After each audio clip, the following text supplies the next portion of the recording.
todos, um prazer revê-los aqui na Biblioteca da Rainha. Gostava de agradecer a vossa presença nesta que é já a 9ª conferência do ciclo de conferências dos 13 tratados que moldaram Portugal. Gostaria de agradecer a presença entre nós também de representantes do corpo diplomático acreditado aqui em Lisboa e esperamos que a senhora embaixadora de Angola chegue em breve, porque nos fez saber que estaria connosco, que será muito interessante também para a conversa que teremos a seguir a esta conferência. Portanto, esta nossa conferência de hoje vai na linha do que tínhamos falado nas conferências anteriores, de que elas moldaram, estes tratados moldaram Portugal, mas também terão contribuído para moldar a história e as fronteiras de outros Estados, como vimos no caso do Brasil. O Tratado de Londres de 1890 é também um exemplo que constitui um marco importante no longo processo de afirmação do moderno Estado de Angola e de Moçambique. E se este tratado provocou em Portugal, com o famoso ultimato, algumas crises sociais e políticas que alguns dizem terão conduzido em grande parte ou terão sido muito importantes para abrir caminho à implantação da República, o que é certo é que este tratado deu também um enorme contributo à fixação das fronteiras de Angola e Moçambique, ajudando a definir aquilo que viria a ser depois uma comunidade nacional, um sentimento de pertença sem o qual não existe o Estado-nação. Antes de iniciarmos, gostaria mais uma vez de agradecer aos coordenadores deste ciclo de conferências, a senhora professora Ana Leal de Faria e ao senhor embaixador João Rosa Lã, e também agradecer ao Centro de História da Faculdade de Letras da Universidade de Lisboa por esta relevante colaboração com o Instituto Diplomático. A preservação e a valorização da história das relações externas de Portugal é uma parte importante da missão do nosso Instituto Diplomático e a realização deste ciclo de conferências tem permitido cumprir essa missão de forma exemplar. Permitam-me lembrar que estas conferências têm sido gravadas.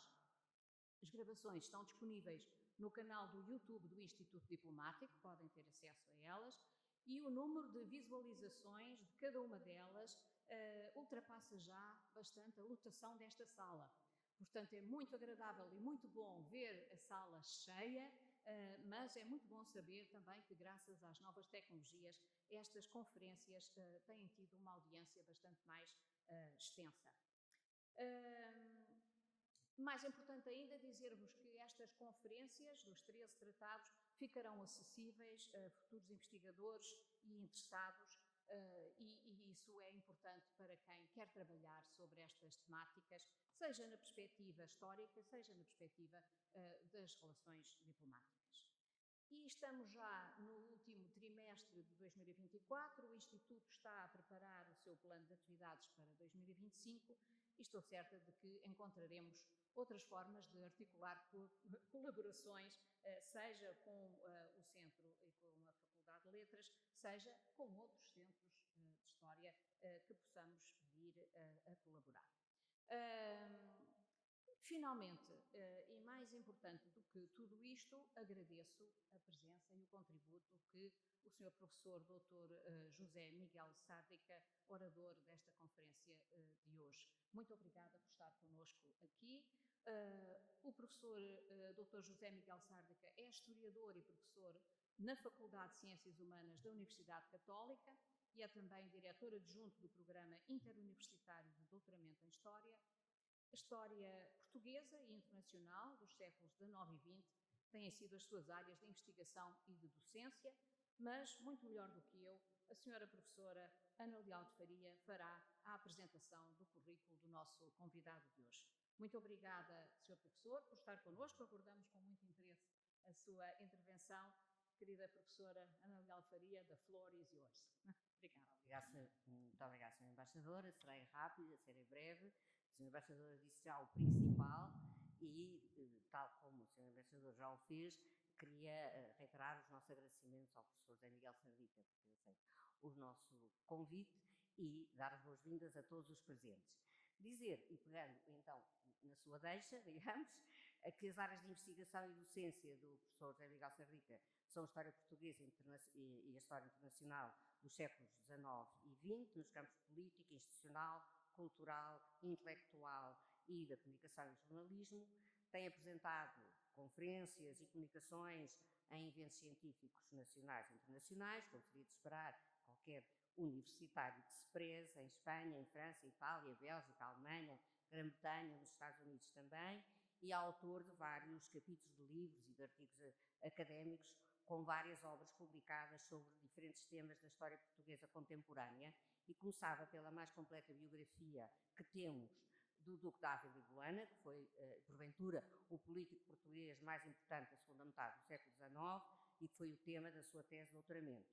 Também muitos outros trabalhos seus publicados, entre os quais cito o Fontismo, mais recente, Alfredo da Silva e Acuf, Liderança, Empreendedorismo e Compromisso, Dona Maria II, de Princesa Brasileira a Rainha de Portugal, Portugal e a Grande Guerra, Sociedade Política e Comunicação, também uma obra sobre José Maria Eugênio de Almeida, Negócios, Política e Sociedade no século XIX, outra sobre a Europa Napoleónica e Portugal, Messianismo Revolucionário, Política, Guerra e Opinião Pública, e entre os seus numerosos artigos eu cito algumas obras, aqui entre o vastíssimo currículo do professor, porque dá um bocadinho a ideia, concretiza, são exemplos dos seus interesses do ponto de vista da investigação científica.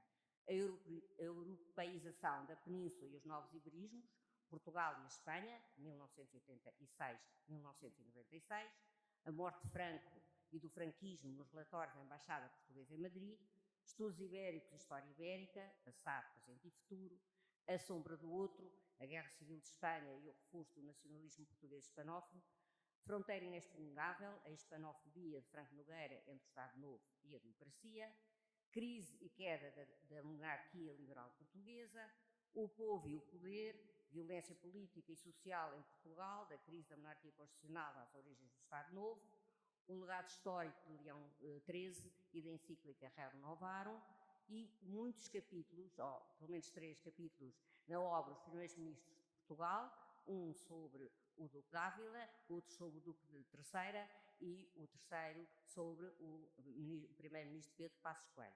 E também na obra Homens, Mulheres e Factos que Mudaram a História, sobre a greve académica de 1907, a sociedade portuguesa em 1900, a monarquia do Norte, a questão religiosa durante a Primeira República. É autor também de estudos como 1910, a Revolução Republicana, a queda da Primeira República, Portugal de Napoleão a Salazar, os socialismos utópicos no século XIX, as invasões francesas e a politização do espaço público em Portugal, abreviei os títulos, e finalmente eu não podia deixar de referir os trabalhos mais diretamente relacionados com o tema de hoje, os militares e a política entre o ultimato e a República e os últimos anos da monarquia portuguesa. E antes de passar a palavra, gostaria de lembrar que então a próxima conferência deste ciclo será daqui a 15 dias, a cargo do professor António Telo, sobre o Tratado de Versailles, a guerra, a primeira e a posição de Portugal. Essa será no dia 21 de outubro. E agora vamos ouvir o professor José Miguel Serrica, que tem uma interessantíssima conferência para nos proferir. E muito obrigada mais uma vez pela aceitar colaborar conosco. Obrigada. Muito boa tarde, Sra. Embaixadora Ana Paula Zacarias, muito obrigado pelo convite, também à professora Ana Leal Faria por ter feito esta muito extensa e muito generosa apresentação. Espero que a conferência seja tão interessante quanto a apresentação simpática que a professora Ana Leal Faria fez.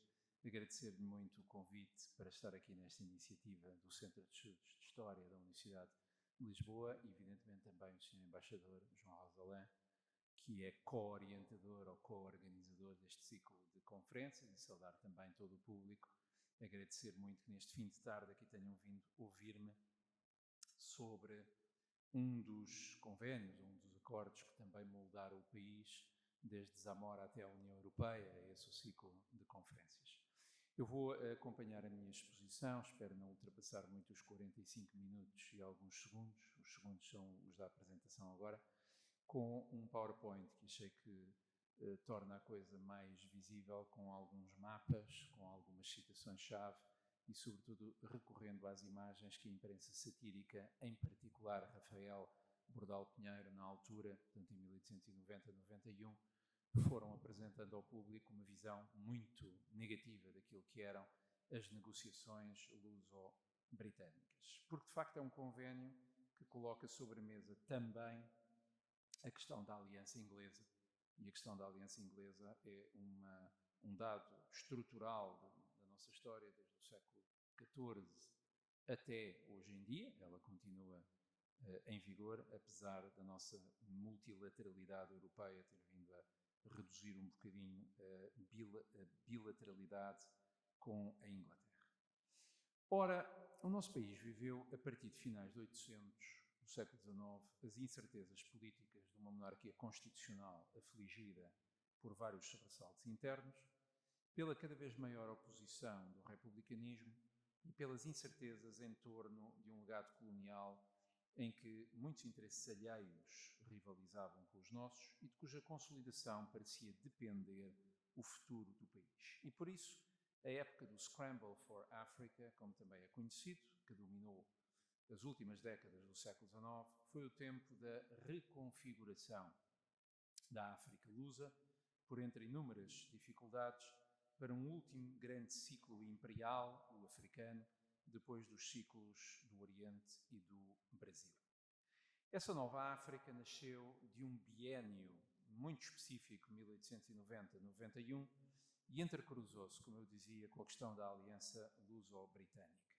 Sobre um pano de fundo europeu, marcado por um ambiente geral de instabilidade e de competição, o país teve de enfrentar o ultimato inglês de janeiro de 1890 e as inúmeras dificuldades que eu aqui vou resumir em negociar com a sua aliada a delimitação espacial das respectivas esferas de influência na África Austral, através de um convênio em agosto de 1890 e depois não ratificado, e do seu substituto, finalmente assinado em junho de 1891.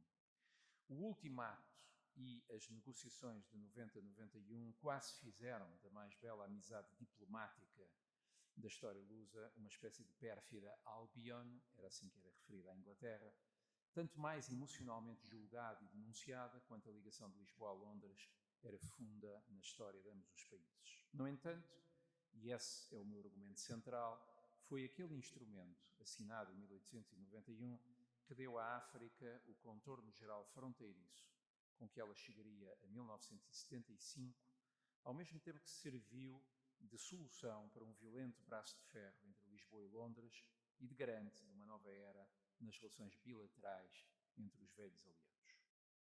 Para contexto, vamos começar por ver o que era o africanismo cá em Portugal, desde a Conferência de Berlim ao ultimato de 1890. A partir dos anos 70 e 80, internacionalmente, a competição ultramarina acelerou entre as chancelarias europeias à medida que se começava a olhar para o continente negro como um Eldorado do futuro. Sucessivas viagens de exploração convenceram os governos europeus de que o africanismo era a chave para a mundialização das economias industriais e também um teste para aferir o poder político, militar e diplomático de cada Estado, tudo isto recoberto por uma retórica de bondade civilizadora do homem branco sobre povos considerados, sublinho, na época, não por mim, mas na época, povos considerados inferiores. Como aqui refere John Darwin tem um livro relativamente recente, que me parece ser de boa contextualização. Depois de 1880, as fronteiras da Europa Maior alargaram-se subitamente, como se a subjugação final do mundo não ocidental fosse apenas uma questão de tempo. O sinal mais óbvio, expressa ele, foi a partilha apressada das regiões do mundo que tinham escapado à atenção dos colonizadores europeus em décadas ou em séculos anteriores. O caso mais notório foi o de África, repartida entre a Inglaterra, a França, Itália, Espanha e Portugal, a Alemanha e também o rei belga, que detinha a sua vasta possessão, o Congo belga, como um feudo, numa série espantosa de negociatas após 1884.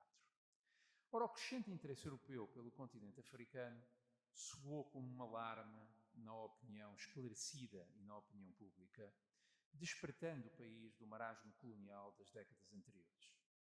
A África, então, não passava ainda de um conjunto disperso e fundamentalmente costeiro de estabelecimentos de onde a penetração para o interior era débil, até por razões médicas. Em reação a isso, João de Andrade Corvo, ministro dos Negócios Estrangeiros, regenerador, na década de 70, quis edificar um sistema imperial mais moderno e mais contínuo, entendendo-se para o efeito com o aliado normal da política externa portuguesa, que era exatamente a Inglaterra. Com ela se assinou um acordo sobre Goa, um outro sobre Lourenço Marques, nunca ratificado, e encetaram-se conversações bilaterais para a fixação da fronteira de Angola com a região do Congo-Zaire. Se no Oriente o arranjo não suscitou grande reação, o mesmo não sucederia em África. Em fevereiro de 84, Lisboa e Londres ultimaram o acordo que, reconhecendo a soberania lusa na foz do rio Zaire, dava aos ingleses amplas liberdades de comércio e navegação. Esse condomínio bilateral suscitou a oposição da Bélgica, do rei Leopoldo, e também da Alemanha e da França. E percebendo que a delimitação de esferas de influência naquela região africana já não poderia ser estabelecida apenas a dois, o ministro dos Negócios Estrangeiros de então, José Vicente Barbosa de Bocage, tomou a iniciativa de sugerir a realização de uma conferência internacional ao chanceler alemão Bismarck, a célebre Conferência de Berlim, novembro de 84, fevereiro de 85, para discutirem as potências e entre si acertarem o destino da África subsaariana, sobretudo a liberdade de navegação e comércio na região, e a definição das regras a seguir em futuras ocupações do litoral para o interior do continente. O encontro marcou o início da modernidade colonial europeia e o país teve de renunciar aos seus direitos históricos reivindicados sobre a bacia do Congo, recebendo soberania sobre uma mais curta faixa na margem esquerda do rio e a norte deste sob Cabinda e Molembo. Acresce que, na ata final da Conferência de Berlim, assinada em 85, ficou consagrado um novo direito colonial que antepunha a capacidade de ocupação efetiva à velha legitimidade histórica da descoberta e da conquista. Ou seja, somente podiam reclamar como seus quaisquer quinhões de África os países que demonstrassem ter e assegurar no local, com recursos militares, políticos, económicos, administrativos, a autoridade de facto. E por isso, a partir de 85, todos os governos viveram sob a urgência de terem de explorar, ocupar e delimitar não só o que a comunidade internacional reconhecia como uma possessão lusa, mas também as regiões da África que a história fizera nacionais, mas que eram res nullius de acordo com o decidido na Conferência de Berlim. No imediato, as atenções convergiram para o problema da delimitação das fronteiras interiores de Moçambique e de Angola e para a intenção de tornar efetivamente sob domínio de Lisboa a faixa de interland africano que unia Angola a Moçambique. Seria essa a aposta que surge pela primeira vez invocada pela Sociedade de Geografia de Lisboa em 1881, que conduziria ao ultimato inglês 5 anos depois, em 90. Entre 85 e 86, José Augusto Barbosa de Bocage, em primeiro lugar, e Barros Gomes, depois, o seu sucessor na pasta dos estrangeiros, desenvolveram negociações com a França e com a Alemanha. No caso da França, para delimitar a fronteira norte do enclave de Cabinda e também demarcar, ao longo do rio Casamansa, a Guiné da África Ocidental Francesa.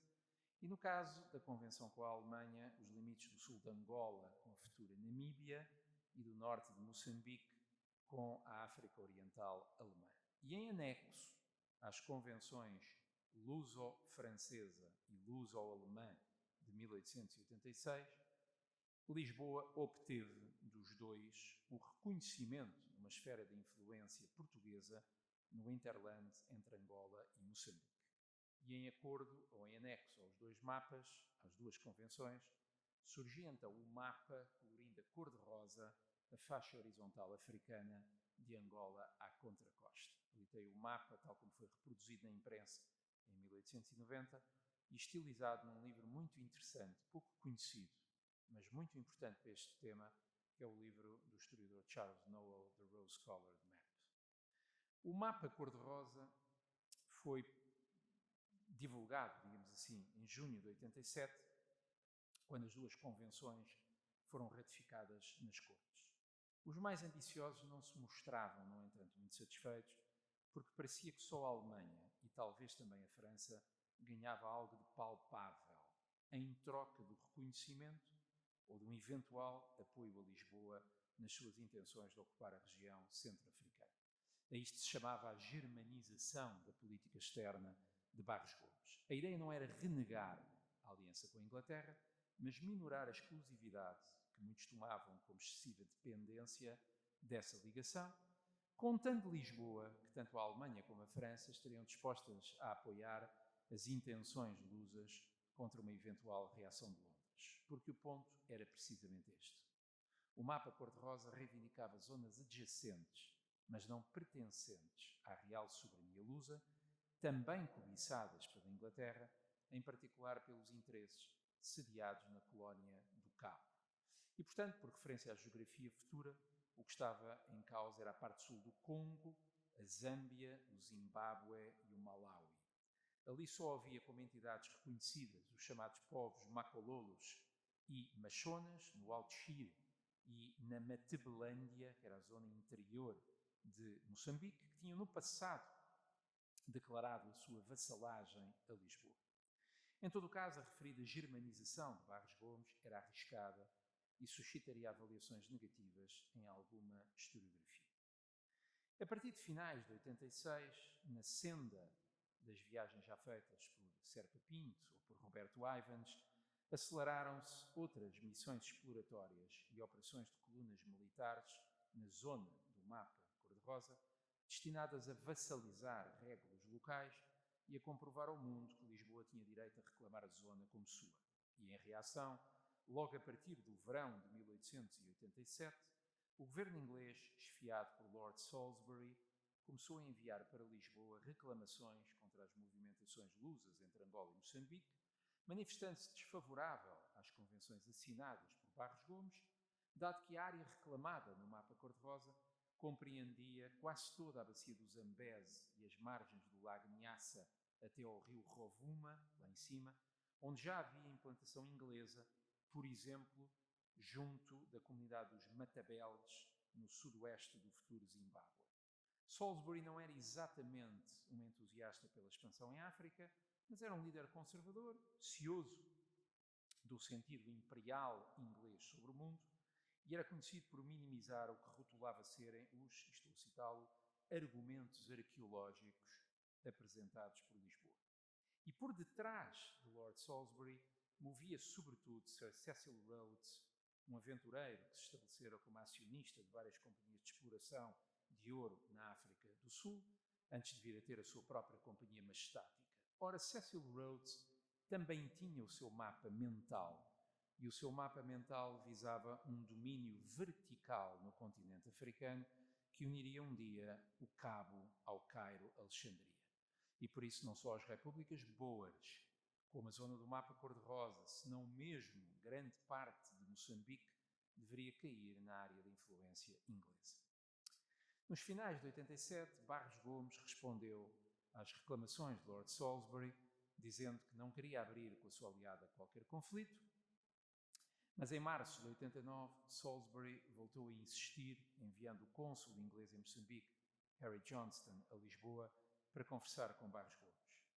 O ministro mostrou-se aberto a aceitar a constituição de um corredor inglês sul-norte na área do mapa cor-de-rosa, contra o reconhecimento da soberania lusa nas terras altas do Chire, ou na metade sul do lago Nyassa. Cecil Rhodes opôs-se vivamente a isto, e também os missionários escoceses que, na sequência das viagens de David Livingstone, já ali estavam a evangelizar. E por isso a questão inglesa começou a ser vista, isto está nos pontos nos is de Rafael Bordal Pinheiro, no verão de 89, como a nobreza de John Bull, humilde perante Bismarck, mas arrogante perante um diminuído velho do Restelo, que simbolizava exatamente a diplomacia de Lisboa. Portanto, as duas faces da aliança inglesa. Em outubro de 89, a Rainha Vitória concedeu poderes majestáticos a British South Africa Company de Cecil Rhodes passou a ser designada como a Chartered, dando encorajamento ao avanço colonizador inglês do Cabo, pelo menos até ao Lago Nyassa, para já. Ao mesmo tempo que o Times noticiava as alegadas violências cometidas pelas colunas de Serpa Pinto sobre os súbditos ingleses, as aspas eram da imprensa em Lisboa, indígenas macololos, a quem os ingleses ofereciam bandeirinhas e que habitavam as regiões do Xir e do Niassa. Em novembro de 89, Barros Gomes determinou a instituição do Distrito Administrativo do Zumbo, no interior de Moçambique, que incluiu uma larga parte da zona dos Machonas, a montante do Zambeze, já vão ver ali no mapa, e também da Intendência Geral dos Negócios Indígenas nas terras de Gaza, que abarcavam parcialmente áreas em discussão.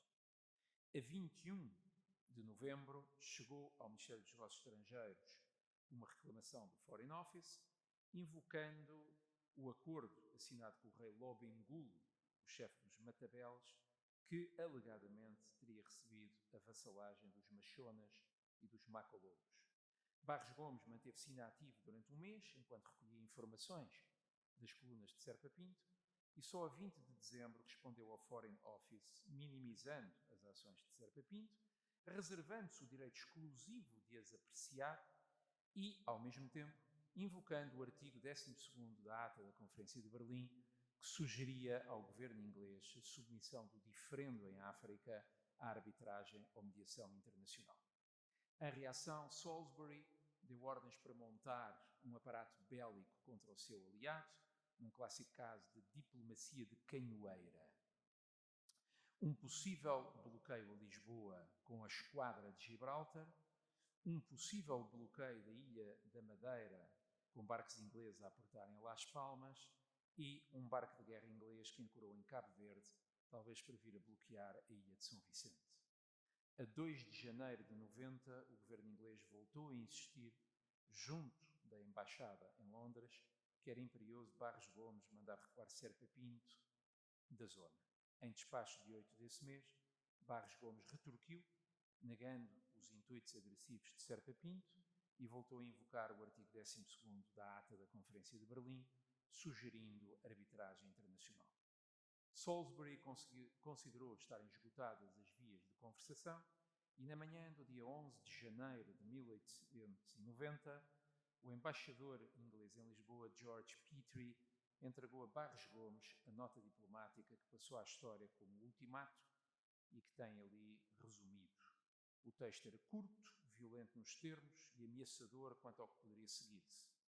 A Inglaterra não considerava satisfatórias ou suficientes as garantias dadas pelo governo de Lisboa em face das recentes ações de Serpa Pinto e exigia que Lisboa enviasse instruções imediatas para a retirada de todas e quaisquer forças militares na zona dos Macololos e Machonas, que Londres considerava estarem sob sua soberania, e se uma resposta satisfatória à intimação não fosse dada ao embaixador na tarde desse mesmo dia, o mesmo abandonaria Lisboa com toda a sua legação e já tinha em Vigo, à espera dele, um navio Enchantress para retirar toda a representação diplomática da capital portuguesa. Confrontado com a dureza da intimação da sua velha aliada, o governo reuniu em Conselho de Estado com o rei Dom Carlos e a situação era clara. A resistência ao ultimato determinaria certamente uma intervenção militar hostil, talvez não sobre Lisboa ou Madeira, mas sem dúvida sobre a África. E por isso, ao início da madrugada do dia 12, Barros Gomes mandou entregar na legação inglesa em Lisboa uma resposta que lavrava a rendição do executivo português e que comunicava a Londres que, perante uma ruptura iminente das relações, com todas as consequências que dela poderiam talvez resultar, o governo de Sua Majestade cedia às exigências formuladas, mas invocava o direito que lhe confere o artigo 12º do Ato Geral de Berlim, de ver resolvido o assunto em litígio por uma mediação ou por uma arbitragem. E, mediante isso, o governo de Sua Majestade iria expedir para o Governador-Geral de Moçambique as ordens exigidas de retirar da zona dos Macololos e Machonas. Numa breve comparação, ir para a guerra com a Inglaterra era o mesmo que hoje ir para a guerra contra os Estados Unidos. Portanto, toda a retórica sobre a cobardia do governo e do rei Dom Carlos é a projeção republicana sobre o ato. O governo fez aquilo que qualquer governo, mesmo sendo republicano, tinha de fazer no contexto de 1890. A armadilha em que Portugal se deixara enredar, julgando poder jogar do xadrez internacional com as mesmas cartas das grandes potências, revelou-se então. Estava fora de questão para a Alemanha ou para a França apoiarem militarmente a reivindicação lusa, porque não só Bismarck necessitava de Londres para contrabalançar a aproximação franco-russa que já estava em marcha e para o estabelecimento de um entendimento mútuo anti-árabe no leste do continente africano, como também o executivo francês não queria atritos com Salisbury, pois sabia que mais cedo ou mais tarde iria ter de sentar-se à mesa com ele para delimitar as esferas de influência mútuas no Egito. Desamparado, tal como Rafael Bordal Pinheiro aqui representa Lord Salisbury quase apunhalando Barros Gomes com a violência da diplomacia do ultimato, desamparado, restava a Portugal negociar. O governo tinha caído na sequência do ultimato e é um executivo regenerador, com Índice Ribeiro na pasta dos negócios estrangeiros, que comunica ao embaixador George Petrie, a 18 de janeiro de 1890, meia hora depois do embaixador alemão ter dito a Índice Ribeiro: contam com a nossa solidariedade, mas só contam com a nossa solidariedade. Meia hora depois, Índice Ribeiro comunicou a George Petrie que era sua intenção, invocando o espírito da aliança bilateral, resolver o diferente por mediação internacional. As negociações arrastaram-se durante meses, rodeadas e comprometidas por um profundo impacto que o ultimato e a cedência ao mesmo tiveram na opinião pública. O que era uma expressão da impotência portuguesa no xadrez internacional, a quase todos apareceu como inqualificável cedência por parte do governo e do rei Dom Carlos, e por isso imediatamente o escândalo do ultimato foi instrumentalizado, ou foi republicanizado, para lançar sobre o país as maiores manifestações de fúria patriótica alguma vez registadas. Como Basílio Teles, em obra famosa, em 1905, aqui resume, este dia, o do ultimato, valeu séculos. Este momento, à semelhança de outros que conhecemos da história, resumiu todo um passado doloroso e esboçou numa fórmula indecisa o segredo de um futuro perturbante. Foi o acontecimento mais considerável que desde as invasões napoleónicas abalou a sociedade, com o efeito de um raio que perpassasse de improviso em céu sereno. O rei e os cobardes que tinham subscrito as exigências do gabinete de Inglaterra eram literalmente esfarrapados. O finis monarchiae tinha chegado ao enfim. Todo o mundo estava na rua, comentando e discutindo. O novo governo regenerador, que tinha tido o seu quinhão de responsabilidades, ao deitar abaixo o executivo de José Luciano de Castro, quis retomar a proposta do agora odiado Barros Gomes de obter dos ingleses o compromisso de se realizar uma conferência de arbitragem.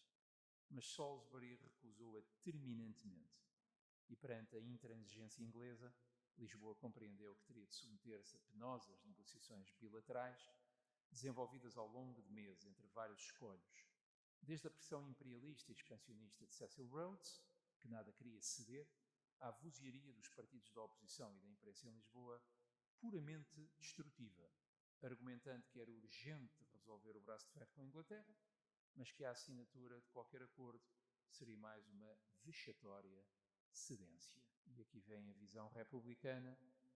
John Bull, sempre na sua retórica imperialista, e os novos mandamentos do brio nacional, que era John Bull pontapeando os delegados em Portugal e a diplomacia em Portugal tentando, digamos assim, satisfazer a visão imperialista de John Bull.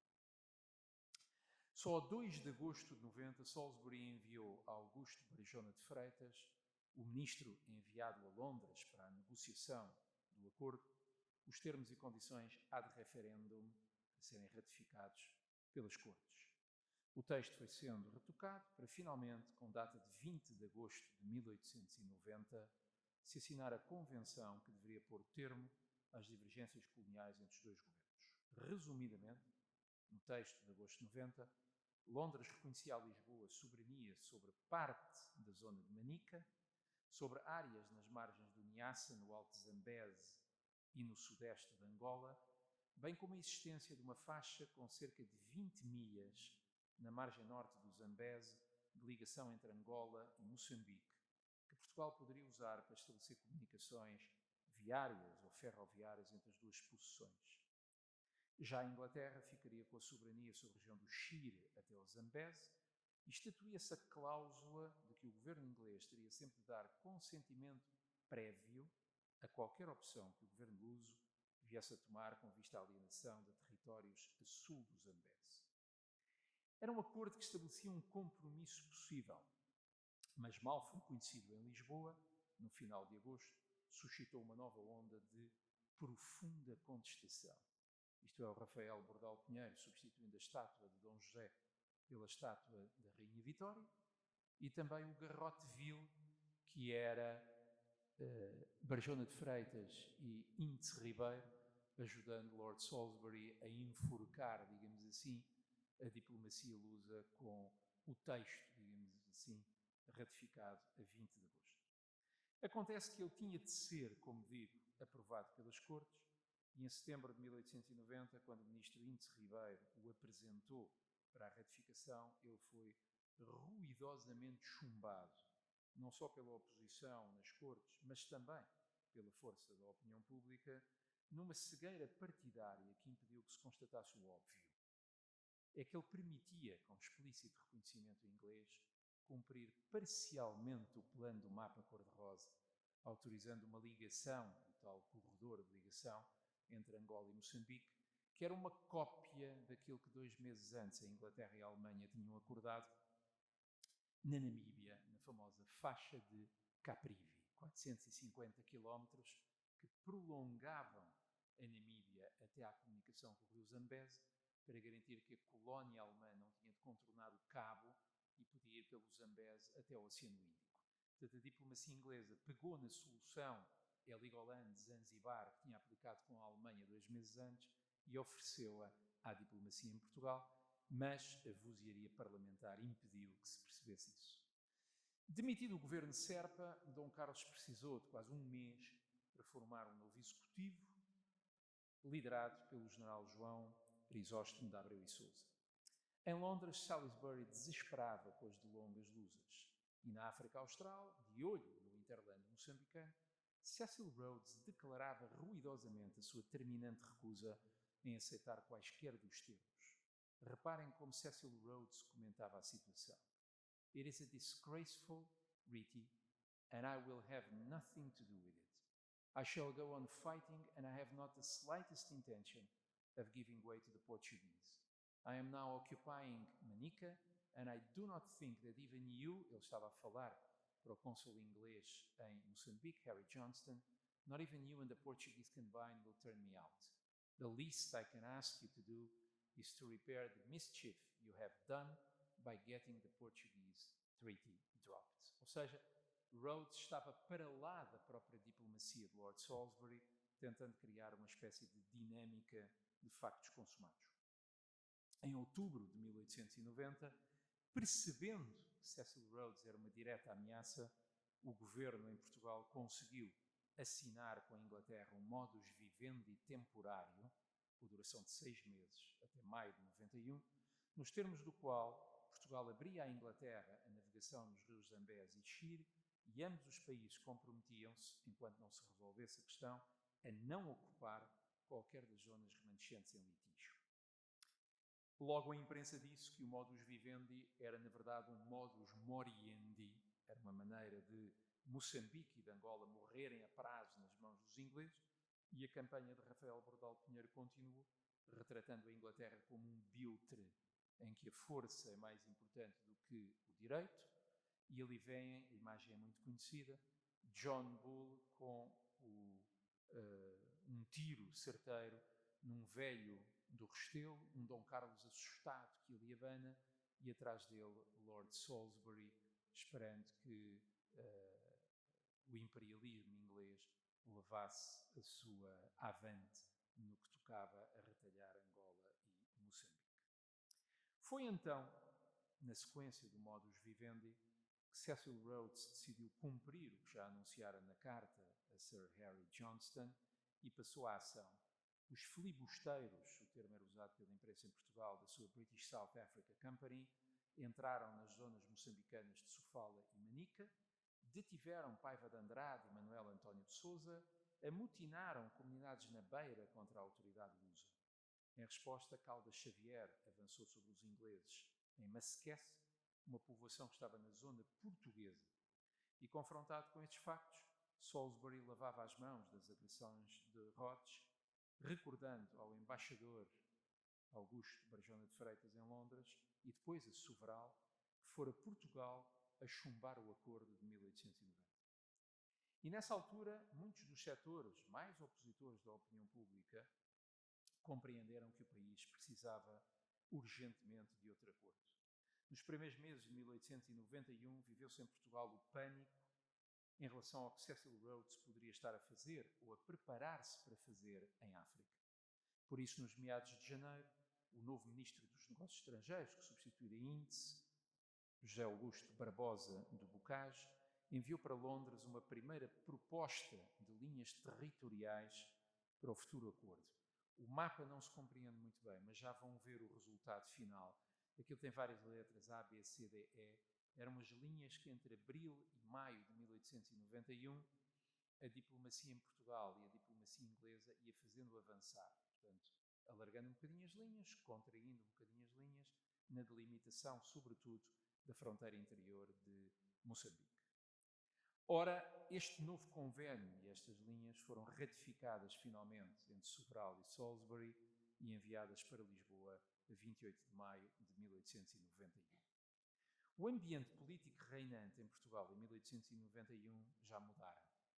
Não só em janeiro houver um levantamento republicano no Porto, uma intentona militar republicana, que chegou para assustar o establishment monárquico, como chegado abril-maio de 1891, o Estado teve de declarar uma bancarrota técnica por causa do endividamento, também da falência do Baring Brothers em Inglaterra, mas sobretudo o esgotamento do modelo económico do fontismo. A maré da oposição na imprensa contra os ingleses tinha já esgotado o seu fulgor e, sobretudo, não ajudara no concreto à resolução da questão em África. E por isso o país necessitava deixar de aparecer quixotesco para passar a apostar no realismo político. A Inglaterra era um parceiro indispensável para as aspirações coloniais portuguesas e também para a inserção na Europa e para a própria sustentabilidade financeira em tempo de bancarrota.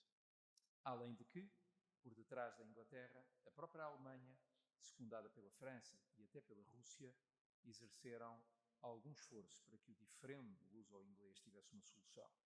E Londres estava receptivo a ceder porque Salisbury, assustado pela intentona republicana em Portugal, receava novos tumultos antimonárquicos que pudessem ter o efeito de contágio a outras monarquias do sul da Europa.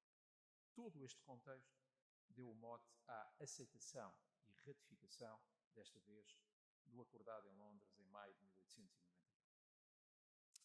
O texto de 1891 não era novo, era uma revisão daquele que tinha sido chumbado em 1890. No que à delimitação espacial dizia respeito, que era o mais importante, Lisboa ficava soberana numa área do Tete até ao Zumbo, a norte do rio Zambeze, e a sul desse rio até à Rodésia, mas não sobre toda a região de Manica e na margem ocidental do lago Nyassa, cabendo à Inglaterra, na prática, à Chartered Company de Cecil Rhodes, as áreas das futuras duas Rodésias, Zimbábue e Zâmbia, e do futuro Malawi, ou seja, toda a zona dos Matabeles, Machonas e grande parte de Manica. E Manica era fundamental porque era uma região aurífera. Já tinham sido encontradas minas de ouro e, portanto, era exatamente ali que estava o interesse inglês e o interesse de Sir Cecil Rhodes. O sudeste de Moçambique continuava intocado, blindando-se, portanto, toda a área de Lourenço Marques. Londres continuava a ter uma palavra a dizer sobre o futuro da África lusa, se ela fosse alienada, se algum dia ela fosse alienada, mas a figura taxativa do consentimento prévio foi substituída pelo mais suave direito de preferência. Pode parecer uma coisa menor, mas não era, e sobretudo era um direito exercido em condições, idênticas condições a que tiverem sido oferecidas se Moçambique fosse colocada à venda, como algumas vozes sugeriam que fosse, e de forma recíproca. Ou seja, a Inglaterra deixava de autorizar a venda, tinha de ser consultada e tinha de igualar a oferta se acaso para a Alemanha ou para a França, Lisboa decidisse um dia alienar parte da colónia de Moçambique. Estatuía-se depois a liberdade de cultos e de ensino religioso, a liberdade de navegação e de comércio nos rios Zambeze e Xira, a liberdade de circulação para todas as mercadorias inglesas nas rotas do interior para o porto português da Beira. Lisboa obrigava-se a gastar dinheiro na construção de vias férreas no interior de Moçambique, sobretudo o caminho de ferro que ligaria a zona britânica ao estuário do rio Pungue. Quanto à delimitação de Angola, o país perdia, já vão ver ali no mapa, uma área na região sudeste, que fazia fronteira com o Barote, o que permitia à Inglaterra alargar o contorno da futura Zâmbia, embora recebesse a região do Amacundo, basicamente as futuras Lunda Norte e Lunda Sul, assim projetando o nordeste de Angola para lá do que constar reivindicado no defunto mapa cor-de-rosa. Qual é a tese a que a historiografia tem chegado?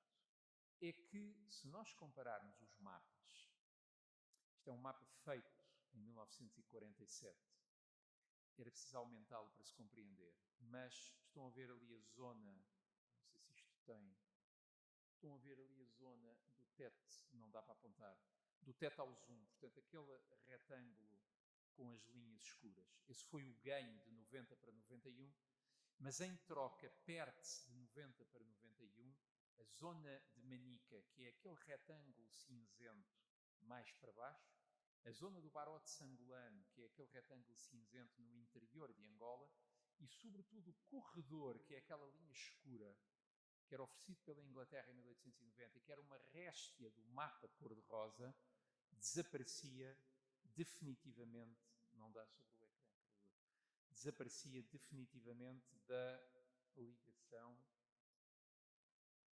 Não dá. Não vale a pena.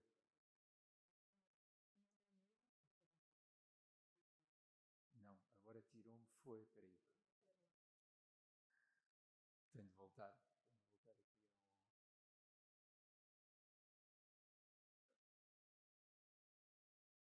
Não, acho que, peraí. Não. Tem que ser aqui. Tem que duplicar. Não, se calhar desligo. Já está. Agora tenho é que passar até ao mapa. Peço desculpa. Portanto, o corredor, que era a réstia do mapa cor-de-rosa, desaparece definitivamente nos termos de 1891. Como digo, tinha de ser ratificado pelas Cortes e no debate de discussão sobre o texto de 1891, aquilo que tinha sido a oposição em 1890 desaparece. Manuel Pinheiro Chagas, antigo ministro regenerador da Marinha e do Ultramar, confessou que era uma fórmula de conciliação aceitável, pela qual perdemos terras onde exercíamos influência, é certo, mas ficaremos ao menos seguros de que não será de hora em diante disputado o que nos resta. E Índice Ribeiro, que fez talvez o discurso mais célebre de toda a questão do ultimato das negociações com a Inglaterra, a 9 de junho de 1891, na Câmara dos Pares, resume, digamos assim, o fundamental. Sobre ele, o mapa cor-de-rosa, adormecemos na fé do vasto empório que possuíamos de um ao outro lado da África. Simplesmente nos esquecemos da Inglaterra. Despertámos um dia do enganoso sonho em que nos embalávamos com um ultimato violento. Era a Inglaterra que abria caminho do Cabo para o Egito. Era a onda dos empreendimentos modernos que se alastrava muito sobre as ilusões que tínhamos acerca de um domínio que em tempo não firmáramos e que era já tarde para defendermos. Foi dolorosíssimo o abalo que todos sentimos. Que ao menos ele sirva de lição para que de hoje em diante, em vez de nos dilacerarmos nas lutas estéreis de uma maledicência recíproca, nos unamos e amparemos numa ação e esforços comuns. Em vez de alimentarmos o espírito da indisciplina, ou quão atuais são estes termos, o furor da invectiva e o descrédito de tudo e de todos, nos juntemos para arrancar o país da dolorosa situação em que se encontra e para ao mesmo tempo honrar a pátria e defender o rei. Sim, é verdade que Índice Ribeiro tinha razão, mas em todo o caso, a campanha republicana continuava. isto é, o Rafael Bordal Pinheiro comentando a moral do convênio, é John Bull banqueteante com uma refeição servida por Salisbury e pelo Duque de Fife, que é aquela figura que está ao centro no desenho, que era casado com a neta da Rainha Vitória e que era um dos acionistas da Chartered Company. Portanto, teoricamente uma companhia de Cecil Rhodes, mas aparentada por sangue com a própria Rainha Vitória. A Rainha Vitória que cozinha o banquete e, peço desculpa por ofender o orgulho nacional, mas o desenho é de Rafael Bordal Pinheiro, o país reduzido a um cão que se limita a roer os ossos do banquete ali servido à mesa. Ou consummatum est, é o embaixador belga acolitado por Barbosa do Bocage, pelo Conde de Valbon, e com Zé Povinho a incensar aquilo que era uma inevitabilidade, que era a assinatura e a ratificação do convênio de 1890, neste caso em 91. Na Câmara dos Deputados ele passou por 105 votos a favor e 6 contra, na Câmara dos Pares 87 votos a favor e somente 6 contra. Foi ratificado de imediato por Dom Carlos e assinado na tarde do dia 11 de junho de 1891, em Lisboa, pelo Conde de Valbon e pelo embaixador Petrie, seguindo para Londres para idêntico ato por parte de Lord Salisbury e por Sobral. E concluiria dizendo o seguinte: o convênio de 1891 pôs fim ao sobressalto aberto pelo ultimato, um ano e meio antes, e ao projeto expansionista desenhado no mapa cor-de-rosa. É verdade. Mas foi o passo decisivo, no cenário do fim do século XIX, para a definição de jure e reconhecida por quem mais se relacionava com Portugal, que era a Inglaterra, das fronteiras das colónias de Moçambique, sobretudo, e também de Angola. Fronteiras não já imaginárias ou pretendidas, mas fronteiras reais. E tomo de empréstimo ao meu antigo mestre e hoje colega, o professor João Paulo Oliveira Costa, que num livro dele recente, muito bom, nos apresenta este mapa. A cinzento escuro, o que era Angola e Moçambique quando começou o Scramble for Africa. A cinzento pontilhado, o que é o resultado do convênio de 1891. Portanto, uma Angola mais alargada do que o próprio mapa cor-de-rosa reivindicava, mas um Moçambique mais pequeno. Aquela cunha branca que entra separando as duas regiões ao norte é o Lago de Nyassa e o Malawi. Ou seja, os ingleses escavaram ali uma cunha para dominar o Lago de Nyassa e Manica, que é cá embaixo, ficou muito mais estreita. Isto para abrir exatamente o Zimbábue, que é o que vem ali ao lado de Moçambique, e também a Rodésia, ou seja, a Zâmbia, que vão ser inglesas pela Chartered Company, sobretudo a partir da chamada Guerra dos Boers, ou da vitória inglesa sobre a Guerra dos Boers. De facto, só após o convênio de 1891 foi possível avançar para a fixação das fronteiras de Angola e de Moçambique. No caso de Angola ainda houve alguns remates finais nas fronteiras norte e nordeste. Quanto à partilha sueste, ainda foi preciso uma sentença arbitral com mediação italiana em 1905. Em Moçambique, a sul do Zambeze, as coisas ficaram consolidadas com a vitória sobre o Gungunhana, sobre o reino de Vátua, em 1895, e sucederam-se campanhas militares de ocupação, campanhas de pacificação, no Barué, contra os Ovimbundos, Coanhama e Coamato, e contra os Dembos. O resultado de todo este esforço de ocupação efetiva a que o convênio de 1891 dava cobertura legal, sublinho, Portugal ficou com um império africano de cerca de 2 milhões de quilómetros quadrados, 20 vezes maior do que a metrópole que o governava, e começou a atrair mais imigração portuguesa para a África Austral. É verdade que a Aliança Inglesa demorou alguns anos a recuperar. Isto é a caricatura de Manuel Gustavo Bordal Pinheiro, é o filho, já não é Rafael que desenha, é de 1900. A situação moral na Europa, todas as grandes potências que arrastavam atrás de si um satélite mais pequeno, e a grande potência inglesa, com a Irlanda no bolso e a Índia noutro, arrastava pela mão um Zé Povinho infantil vestido à Vasco da Gama, ou seja, o passado e o presente, a grande Inglaterra industrial virada para o século XX e um país que vivia dos tais argumentos arqueológicos, tal como Salisbury tinha dito.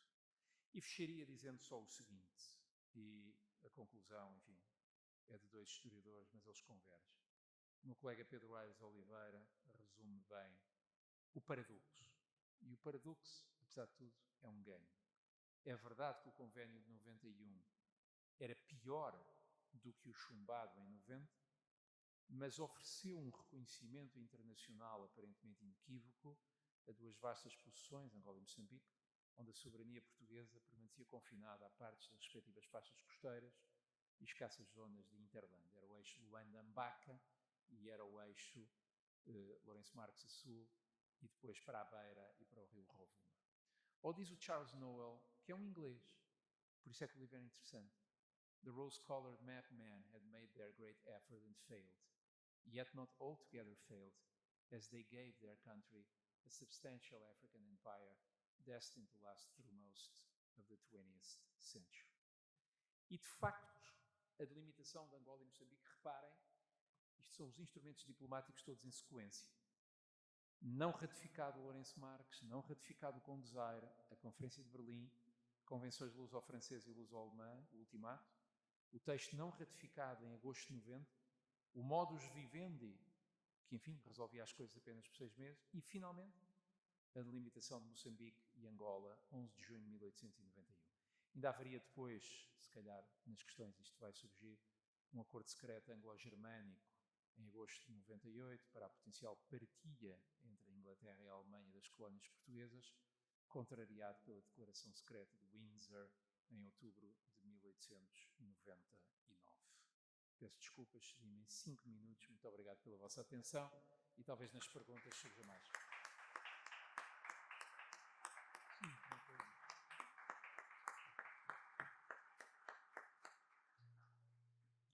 Muitíssimo obrigada, Sr. Professor, por esta conferência tão interessante. Agora conhecemos, sem dúvida, melhor os antecedentes e as consequências que os tratados de Londres de 1890 e 1891 trouxeram à política interna de Portugal, mas também à dimensão dos futuros países de Angola e Moçambique. Conhecemos também o comportamento das grandes potências europeias e os acordos entre mais ou menos secretos entre alemães e franceses, ingleses e outros,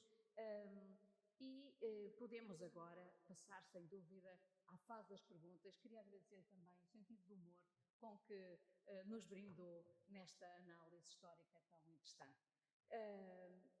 E estamos abertos às perguntas, por favor. Ninguém? Temos ali uma pergunta, no fundo, faz favor.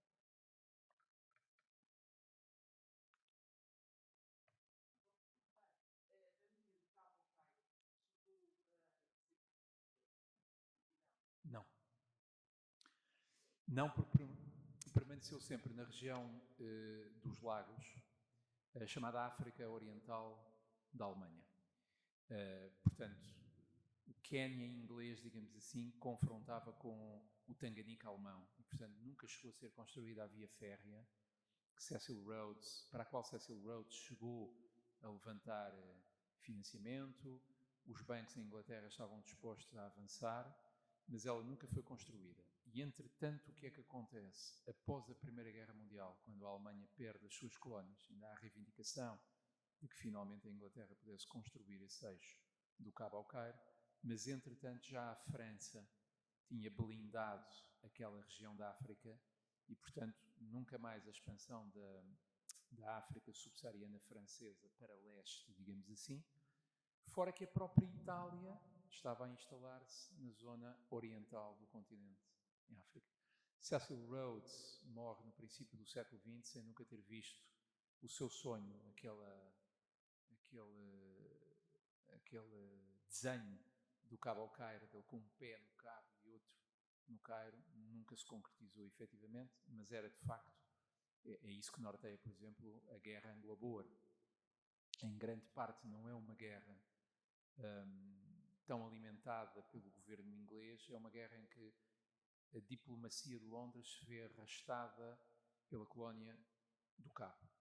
E, portanto, pela necessidade que tinha de, até para fazer jus àquilo que a Convenção de 1891 tinha dado à Inglaterra, precisava de ocupar efetivamente aquela zona, e entre o Zimbábue e a colónia do Cabo ficava de facto um enclave boer.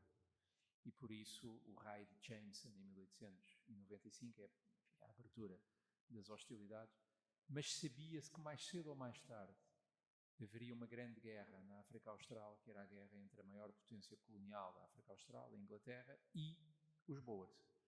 Boers esses que eram financiados e militarmente auxiliados pela Alemanha. Enfim, podemos depois chegar a 1898-9, porque o interesse de Moçambique para os ingleses era exatamente esse. Eu não referi aqui, mas a 14 de outubro de 1899, o que é que aconteceu na abertura das hostilidades? O que a Inglaterra pede a Portugal é que esqueça o acordo que Portugal tinha com os Boers, assinado em 1875, que não declare neutralidade, portanto não era ser um participante ativo, mas era sobretudo, ao não declarar neutralidade, permitir aos ingleses usufruir de facilidades para fazer entrar material, entenda-se, homens e armas, pelo porto de Lourenço Marques, para exatamente do Cabo para cima e de Lourenço Marques para dentro, sitiar os Boers. É nessa altura que José de Castro, sobretudo Sobral e Dom Carlos, compreendem que têm alguma coisa que a Inglaterra quer.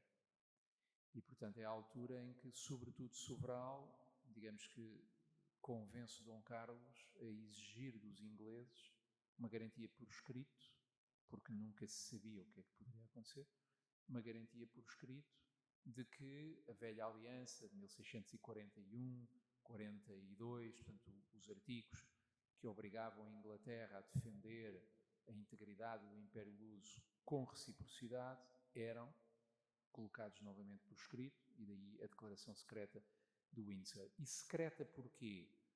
Porque a opinião pública em Portugal era largamente apoiante dos Boers. Não da Inglaterra, mas dos Boers. Porque a opinião pública em Portugal ainda estava muito seduzida por isto. E a opinião pública em Portugal já estava muito republicanizada na altura. Estamos em 1899, 1900. Sabia-se que, entretanto, tinha havido um acordo secreto anglo-germânico. Portanto, a Inglaterra continuava a ser uma ameaça que a qualquer momento poderia sacrificar as colónias a um entendimento com a Alemanha. E, portanto, se nós lemos os jornais em 1899, havia um largo espectro da opinião pública republicana e até monárquica à esquerda que simpatizava com os Boers. Porquê? Porque os Boers eram aquele pequeno povo que estava a colocar em sentido John Bull. E, portanto, tudo aquilo que permitisse diminuir o odiado inglês, e havia muita gente que odiava a Inglaterra, serviria para uma opinião pública anti-inglesa. A questão inglesa é talvez a questão mais divisiva em termos de política externa.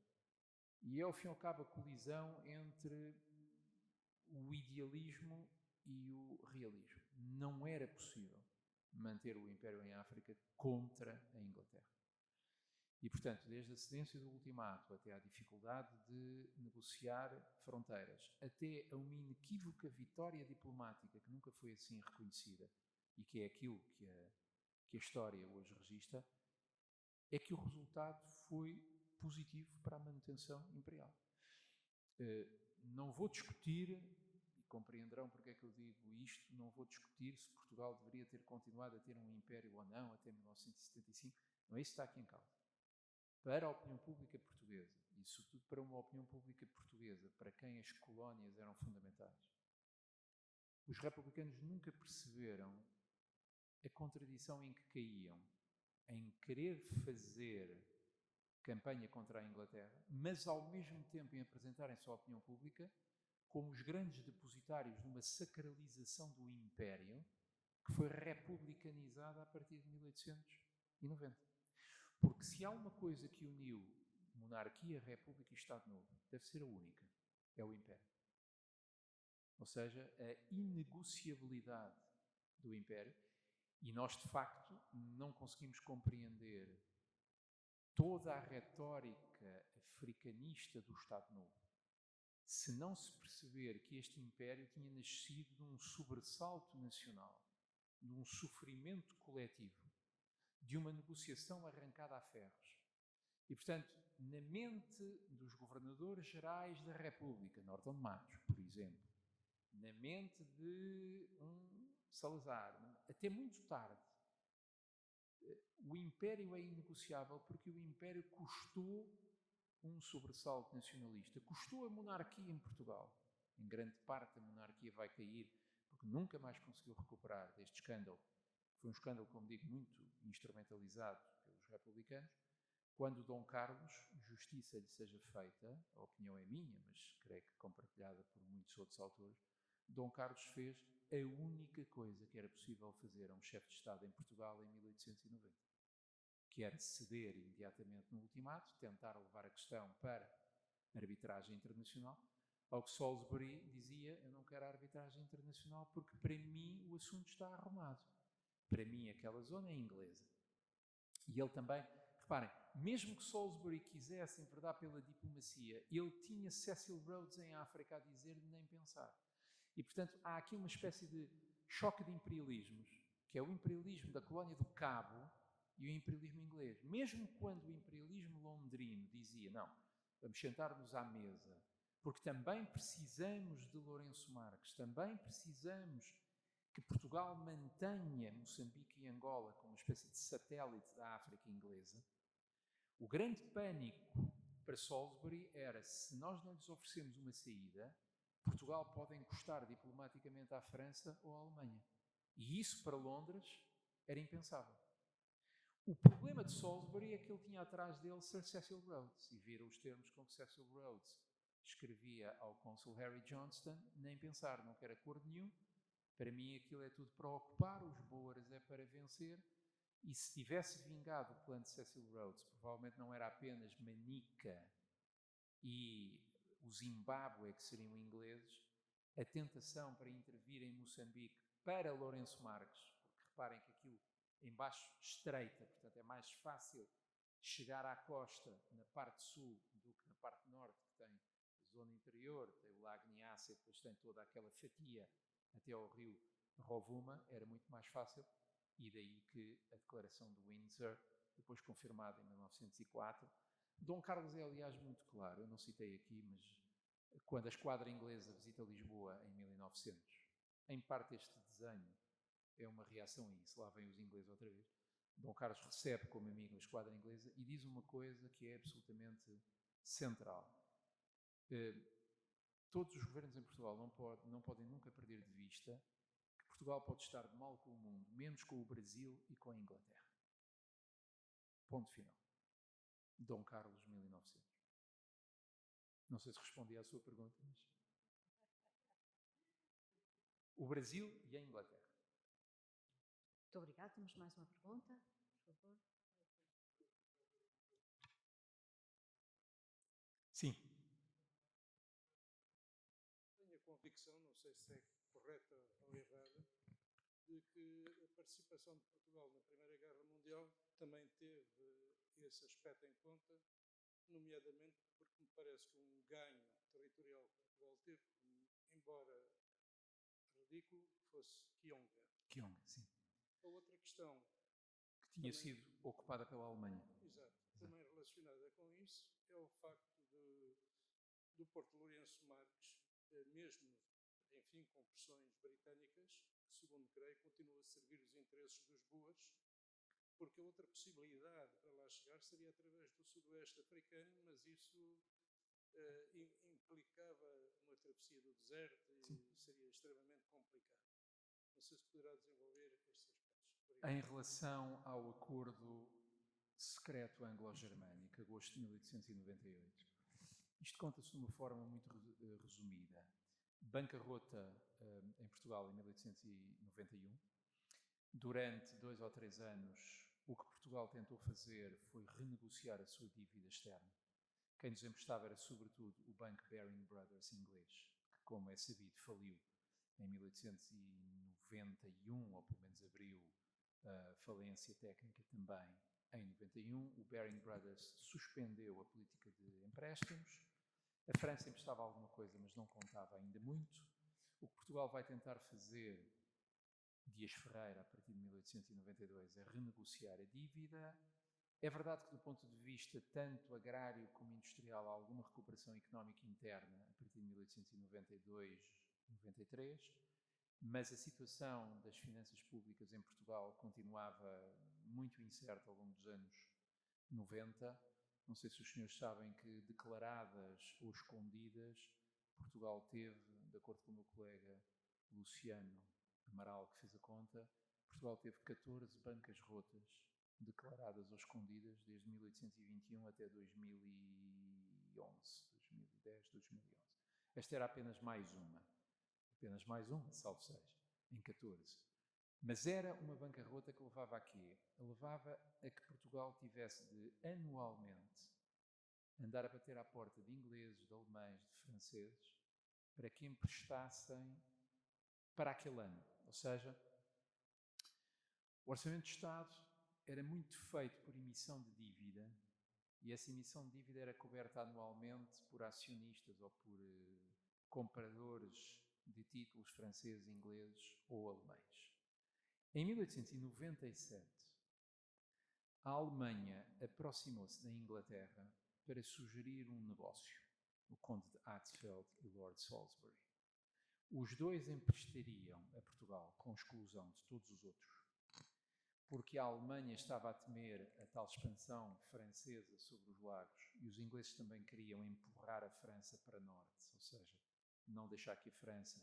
É bom não esquecer que havia a questão boa, mas o Porto de Lourenço Marques tem em frente uma ilha, Madagascar, que é francesa. E, portanto, é preciso sempre olhar para o mapa. A ideia era só Berlim e Londres é que emprestam, e para o caso de Portugal não conseguir saldar a dívida, a Inglaterra e a Alemanha rubricaram um acordo secreto em que, em caso de default, as alfândegas das colónias eram oferecidas como garantia. Ou seja, se Portugal não pagasse a dívida, a Inglaterra ficaria com, grosso modo, a faixa central de Angola e todo o sul de Moçambique, Lourenço Marques. Obviamente, era a única coisa que interessava aos ingleses. E a Alemanha ficaria com o sul de Angola para alargar a Namíbia e com o norte de Moçambique. Exatamente a incursão naquela zona de Yonga vem daí. Vem da Alemanha achar que a fronteira do rio Rovuma estava muito a norte e a Inglaterra interessava de puxá-la, a Alemanha interessava de puxá-la para sul, para ficar mais ou menos ao nível do que os ingleses tinham no lago Nyassa e no Malawi. O acordo foi secreto, foi imediatamente conhecido, porque a espionagem, enfim, também já era o que era, é conhecido em Lisboa. Quando é conhecido em Lisboa, o governo recua.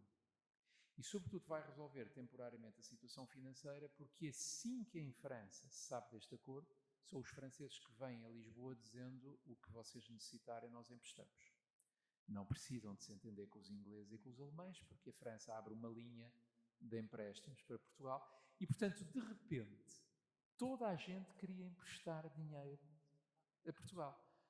Porque Portugal tinha uma coisa que era muito valiosa, que era a África Austral. A Angola era muito importante para os alemães, o que é que pode acontecer em Angola, e Moçambique era interessantíssimo para os ingleses, porque Lourenço Marques era de facto, aqui para responder à sua segunda questão, é verdade que os boers continuaram a contrabandear, continuaram a invocar a ilha de...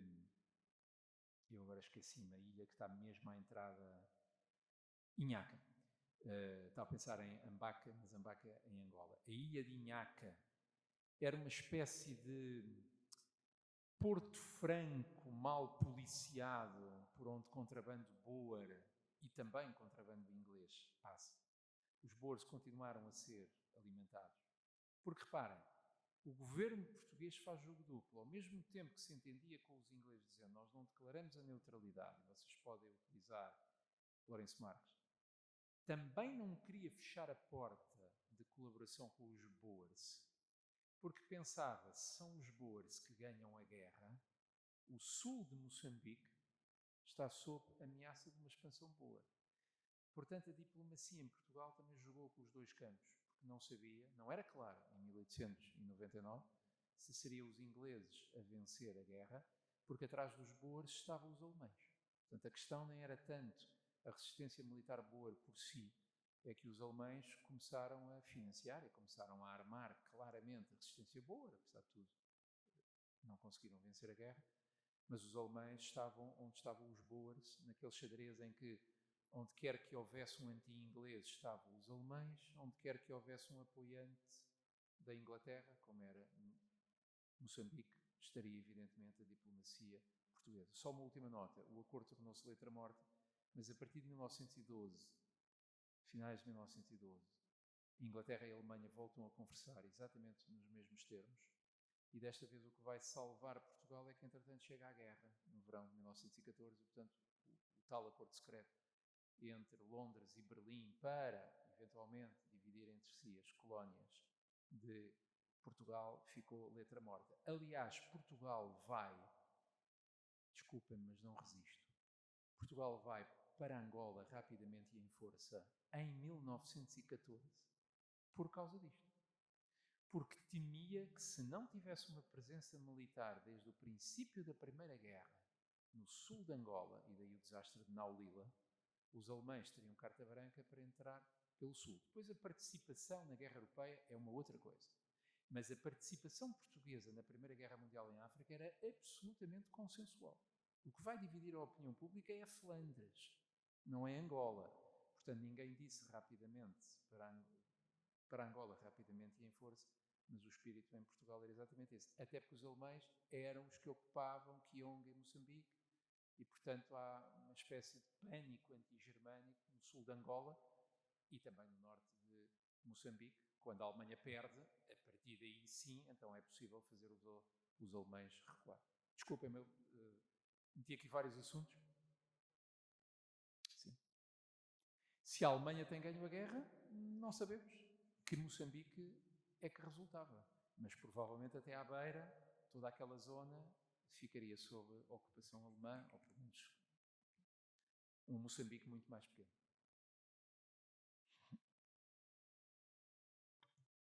Creio que estamos na nossa hora, não havendo mais perguntas, pelo menos não vislumbro mais perguntas. Queria-lhe agradecer, Sr. Professor, por esta interessantíssima conferência. Acho que beneficiámos imenso de toda a sua sabedoria e conhecimento e vimos como tantas coisas nos chegam até hoje e tantas das conversas, e isso também o assistimos nas últimas conferências, tantos elementos são hoje importantes para a diplomacia portuguesa. A história tende a repetir-se muitas vezes, precisamos de olhar para ela para saber como reagir no presente e no futuro. Muito obrigada, Sr. Professor. Obrigado. Muito obrigada a todos por estarem aqui. Volto a repetir o que já disse a Sra. Professora Ana Leal Faria. A próxima conferência é exatamente o fluir desta conversa de hoje para a Primeira Guerra Mundial. Portanto, a próxima conferência terá como tema 1919, o Tratado de Versalhes, a Guerra e a Posição de Portugal. O conferencista será o professor António Telo. Ela terá lugar no dia 21 de outubro e teremos muito gosto de voltar a receber-vos aqui na Biblioteca da Rainha. Muito obrigada.